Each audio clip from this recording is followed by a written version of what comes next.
Olá, gostaria de conversar com você sobre um assunto que tem sido assim presente na nossa sociedade, que é a violência. A violência tem assolado multidões. Muitas pessoas têm sido vítimas da violência. E claro que eu tenho que voltar aqui para a Bíblia e ver que houve um tempo na história da humanidade em que a violência também ultrapassou os limites e Deus teve que intervir. Isso aconteceu no tempo de Noé. Você pode encontrar esse assunto sobre a violência no capítulo 6 do livro de Gênesis, que diz que a terra estava corrompida, tamanha a violência. Aos olhos de Deus, a violência havia ultrapassado os limites. E o coração do homem, não havia mais limites para tamanha maldade no coração do homem. E é por isso que a gente que conhece assim, a palavra de Deus, que sabe da natureza da maldade no coração do homem, a gente sabe que essas coisas não são novidades. É por isso que a gente entende, às vezes, uma pessoa que é muito intelectual, com formação acadêmica, um PhD, enfim, é uma pessoa corrupta. Porque o problema não está assim na falta de educação ou na falta de formação acadêmica, não. O problema está no coração do homem, né? A Bíblia diz que o problema do homem é o pecado. E o pecado, ele faz com que a pessoa pratique essas coisas, como corrupção, injustiça, a maldade, o egoísmo. Então, essas coisas são consequências quando a pessoa está longe de Deus. Depois que a pessoa ela é restaurada e reconciliada, o caráter dessa pessoa tem que mudar, né? É uma prova que Deus entrou no coração da pessoa, é quando há uma mudança de caráter. Bem, mas voltando aqui ao nosso assunto da corrupção, na época de Noé, a Bíblia diz que Deus olhou para Noé e achou Noé um homem justo, um homem íntegro, e por isso ele preservou a família de Noé.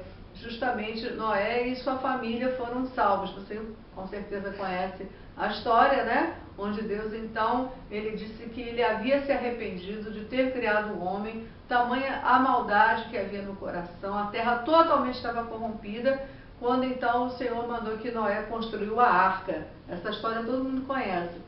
E assim, Noé e sua família eles foram poupados. Deus disse que ele iria mandar o dilúvio e que toda a raça humana seria destruída. E assim aconteceu, né? E Deus fez uma aliança com Noé e colocou o arco-íris, e de forma que assim que Deus olhasse para o arco-íris, ele ia lembrar da aliança dele que ele fez com Noé, que jamais destruiria a terra com água.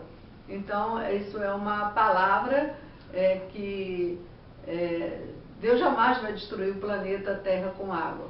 Bem, mas nós estamos vivendo dias, Jesus falou exatamente sobre isso. Nós estamos vivendo, lá em Mateus 24, ele diz que nós estamos vivendo dias semelhantes aos dias de Noé.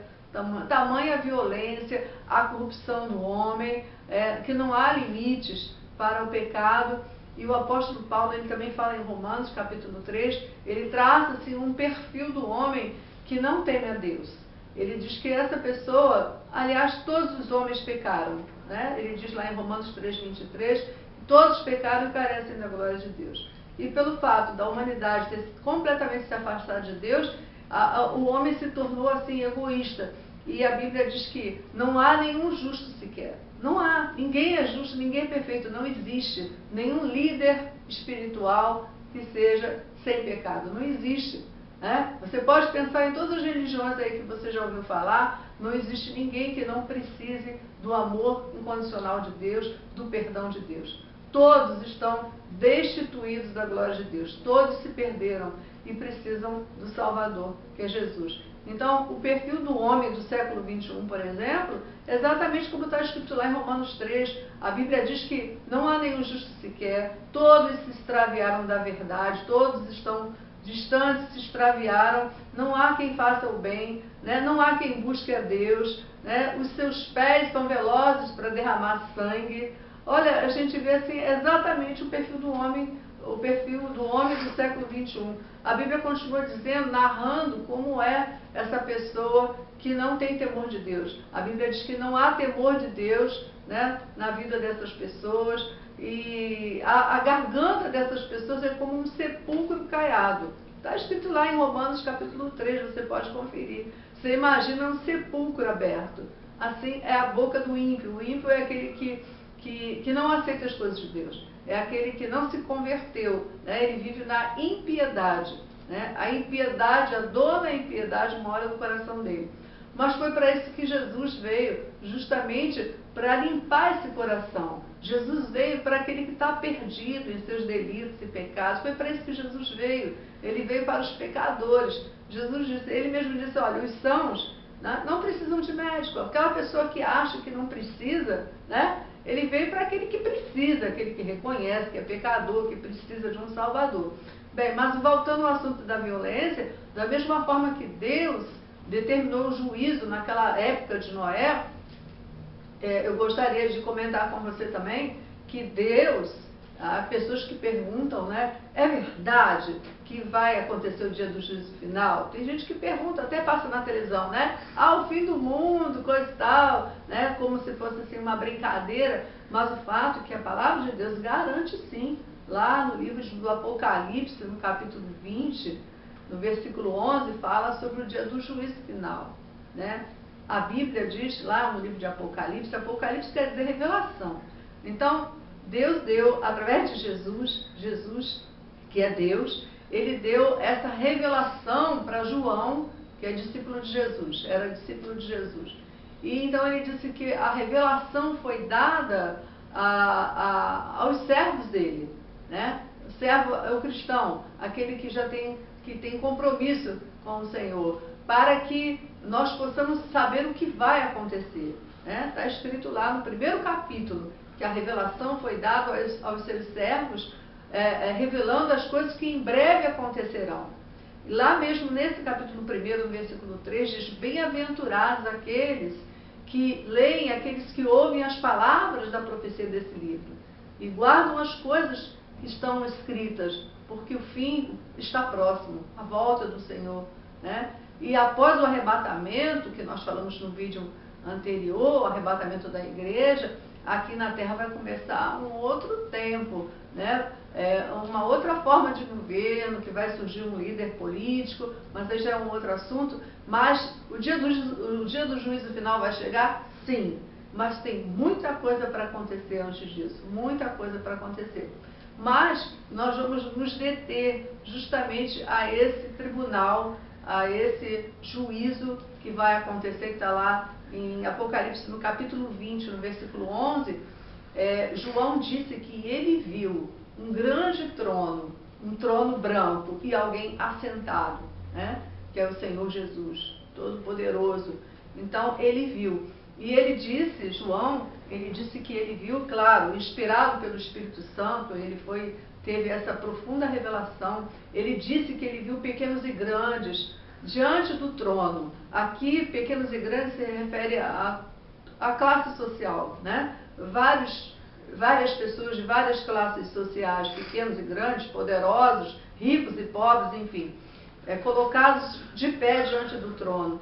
E essas pessoas estavam mortas e elas ressuscitaram também. Mesmo aquela pessoa que não crê em Jesus, ela irá ressuscitar nesse evento que é o tribunal do grande trono branco, né? Então essas pessoas irão ressuscitar também do pó da terra, mas agora com os seus corpos carregados de pecado, como eles eram, porque eles não aceitaram o perdão que Deus ofereceu. Então essas pessoas, elas serão julgadas segundo as suas obras. Você pode conferir tudo isso, está lá no livro de Apocalipse capítulo 20. E está escrito que os livros serão abertos e essas pessoas serão julgadas de acordo com aquilo que está escrito no livro. É como se cada pessoa tivesse o seu livro, né? Fosse um livro personalizado. Então todos os feitos, tudo que aquela pessoa praticou aqui na terra, estará tudo aquilo registrado naquele livro. Interessante que a Bíblia diz lá em Apocalipse 20 que o livro da vida também será aberto. Muito interessante, porque o livro da vida é somente para os salvos, aqueles que aceitaram a Cristo. E por que será que esse livro estará aberto?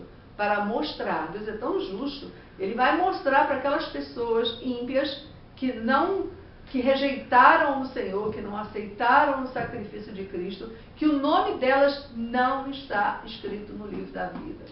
E a Bíblia diz que os mortos, o mar entregará os mortos e eles irão ressuscitar do pó da terra. Claro que é sobrenatural, é poder de Deus, né? A nossa mente humana não consegue compreender, mas é pela fé. Então irá ressuscitar para comparecer nesse tribunal do grande trono branco. Não é para saber se está salvo, não é, infelizmente não é, mas é tão somente para ouvir uma palavra de condenação. E 2 vezes no mesmo texto diz que todos eles se colocarão de pé diante do trono, do julgamento do grande trono branco. Então, eu acho muito interessante a gente falar dessas coisas, porque eu acho que você que está me ouvindo tem o direito de saber dessas verdades bíblicas e para que você possa fazer a sua escolha, para que você tenha o direito de fazer uma escolha. Eu quero isso, eu não quero. O que não pode acontecer é você não ter esse conhecimento, né? E eu tenho a responsabilidade de contar para você o que está escrito na Bíblia, né? É obrigação, não apenas minha obrigação, mas é obrigação da igreja. A igreja precisa avisar o pecador daquilo que lhe espera lá na frente, caso ela não aceite o perdão de Deus. Então, o fato é que o dia do juízo final é uma verdade, sim. Mas você hoje, né, como Jesus ainda não voltou, ele fez uma promessa que ele vai voltar para buscar o seu povo, você pode hoje, né, crer no Senhor Jesus e será salvo, né? A Bíblia diz que se confessarmos os nossos pecados, Ele é fiel e justo para nos perdoar de todo pecado e toda injustiça. Então você pode sim escapar desse juízo final, né? Você pode escapar disso tudo. Simplesmente é crer em Jesus, né? Lá em Romanos 10 diz assim: se com a tua boca confessares a Jesus como Senhor, e em teu coração creres que Deus o ressuscitou dentre os mortos, serás salvo. Porque com o coração se crê para a justiça, e com a boca se confessa a respeito da salvação. Então, é um ato de fé, né? Então, Deus não quer que você participe desse julgamento do trono branco. Deus não quer, né? Deus não quer. Eu também não quero. Eu quero que você suba no arrebatamento. Eu quero que você vá para o paraíso, que você tenha a vida eterna em Cristo Jesus.